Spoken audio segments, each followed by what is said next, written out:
Oh my god, we're in trouble. Oh my god. Oh my god. WB Montreal, y'all are really showing why you were support studio for so long.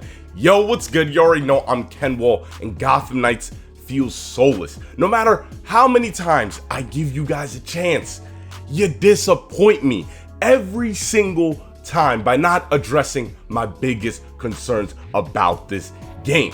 I've been said it.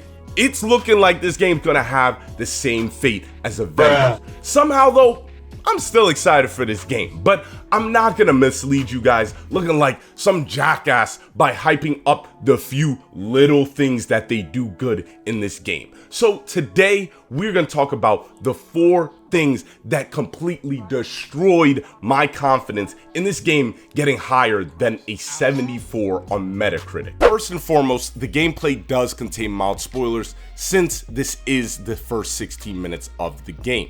Like I said earlier, the problem with Gotham Knights is it feels soulless. It doesn't know what it wants to be. Does it want to be action-oriented gameplay first, or does it want to be a production showcase with clean graphics, animations, and art design? Who knows at this point? This lack of direction shows in all the trailers for the game, especially this one. For some reason, this is a head scratcher.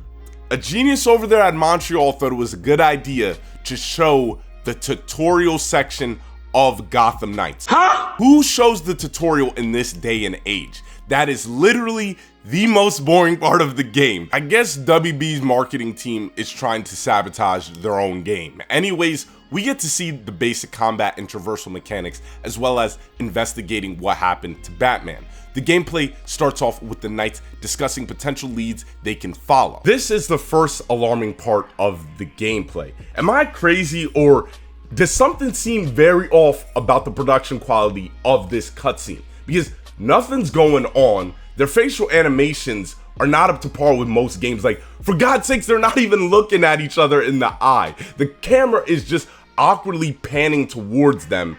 The dialogue is uninteresting, and then how it ends is just, it's so awkward. All of a sudden, the camera pans up, the screen goes to black, and then it says Gotham Knights, and there's like barely any sound. There's no wowing factor. I'm like, what is going on? Again, this cutscene could have gotten an excuse, at least for me, if this game focused more on the gameplay and the combat had depth to it, but it's not. Speaking of gameplay, or should I say the lack thereof, since the game basically plays itself. The last Gotham Knights video I posted, I talked about how the missions needed to be diverse and to switch things up, because that was one of the things I was not seeing.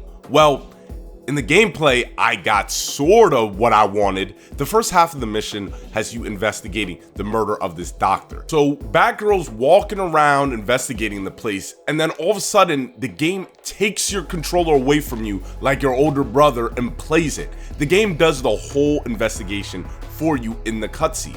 All you have to do is hold down X. I know people are going to say this is just a tutorial, but again, why would you show the tutorial? I would love to be proven wrong, but every mission seems the same. Cutscene to set up the mission, investigate the area, the game figures out the next clue for you that sets up the next goose chase, stealth take down a few enemies, then a big brawl at the end. Maybe a boss at the end, which it looks like there will be a few since we've only seen one. Next, we get introduced to a gang called the Freaks, which are pyromaniacs. Hey, look up here! I'm a professor of setting stuff on fire! Bro, who came up with that line? Did they hire the people who did Batman and Robin to come up with the voice lines? Because god damn, personally, I find this funny because it's so bad, but it still goes to show the production for this game is quite alarming. Lastly, the end of the gameplay concludes with a brawl. I've been saying this since the first gameplay trailer. The enemy design is bland like Becky's chicken. The combat looks alright. It's always hard to tell since I think they put the difficulty on easy. All these goons do is just they surround you and just stare at you like the guys from The Dark Knight Rises. It seems as though the enemies can't attack more than once. Like the big guy at the end, he just rushes you like a bull. Poorly designed enemies are not going to make people want to come back and play this game.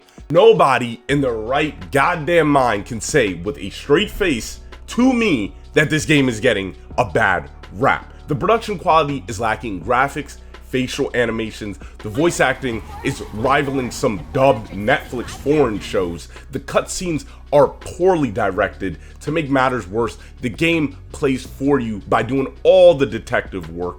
The missions are very straightforward, and the enemies have one basic attack, making them boring and unengaging.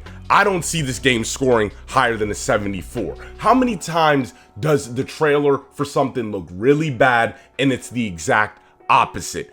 Very few times. In conclusion, tell me if you think WB Montreal is a studio that is capable of making great AAA games. In my opinion, it's showing that they're not, because Arkham Origins came out for the 360 PlayStation 3 era and they shit out this.